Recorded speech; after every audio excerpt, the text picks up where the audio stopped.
Salut à toutes, salut à tous, très heureux de vous retrouver pour ce 24e épisode. Nous sommes le 24 décembre, vous commencez peut-être à vous réunir en famille pour aller, pour certains, à la messe, pour d'autres partager un repas, échanger des cadeaux. En tout cas, nous, on a été très heureux de vous accompagner durant toute cette Avent. J'espère que vous avez appris plein de choses sur les objectifs du développement durable et sur les traditions de Noël qui leur sont associées et que vous avez peut-être découvert que mettre en pratique les ODD, c'était parfois aussi simple que de tendre la main à son voisin. Aujourd'hui, donc, nous poussons la 24e porte de notre calendrier de l'Avent et je vous emmène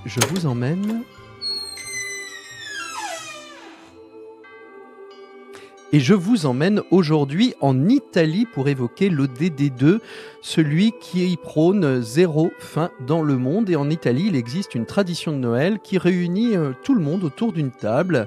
Et une table bien garnie, c'est le fameux Cenone della Vigilia. Le Cenone della Vigilia, ou le grand repas de la veillée, c'est une tradition italienne qui se déroule le soir du 24 décembre. C'est une soirée assez spéciale puisqu'elle réunit famille, amis et parfois même voisins autour d'un festin, mais qui est composé uniquement de produits sans viande, en hommage aux anciens jours de jeûne du calendrier chrétien.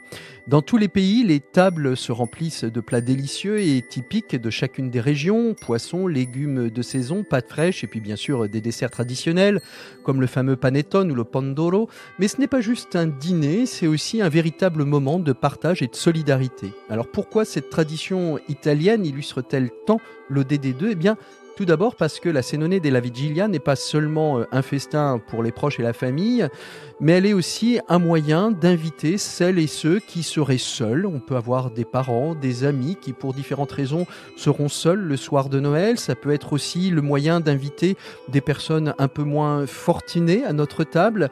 Et ce repas devient alors un moment où la nourriture n'est plus seulement partagée pour le plaisir, mais aussi pour assurer que chacun ait un repas nourrissant et festif le soir de Noël.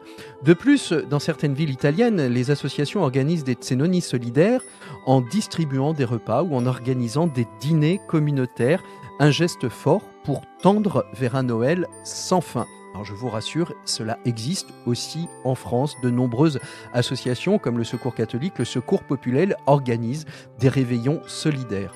La tradition de la Cenone della Vigilia rappelle également l'importance de choisir des ingrédients locaux et de saison.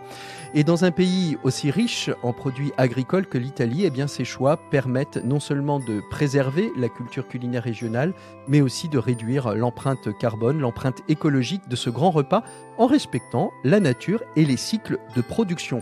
Bref, en résumé, cette tradition italienne incarne bien l'esprit de l'ODD2, partager la nourriture, veiller à ce que personne ne soit oublié, célébrer avec générosité, car finalement, Noël, c'est l'occasion parfaite de se rappeler que l'accès à une alimentation saine et insuffisante est un droit et qu'ensemble, on peut faire une différence, un repas à la fois. Je vous souhaite une très belle soirée éveil de Noël. Accueillons comme il se doit Jésus Sauveur, puisque c'est celui qu'on célèbre aujourd'hui et demain. Bonne fête de Noël à toutes et à tous. On se retrouve demain pour un dernier ODD, une dernière tradition de Noël autour du monde. Et si vous voulez nous aider, eh bien n'hésitez pas à liker, partager ce podcast. On se retrouve demain pour un nouvel ODD. D'ici là, portez-vous toutes et tous très bien. À très bientôt, au revoir. Comment vas-tu bien la planète ? Un podcast original de Mediadvise Podcast Studio.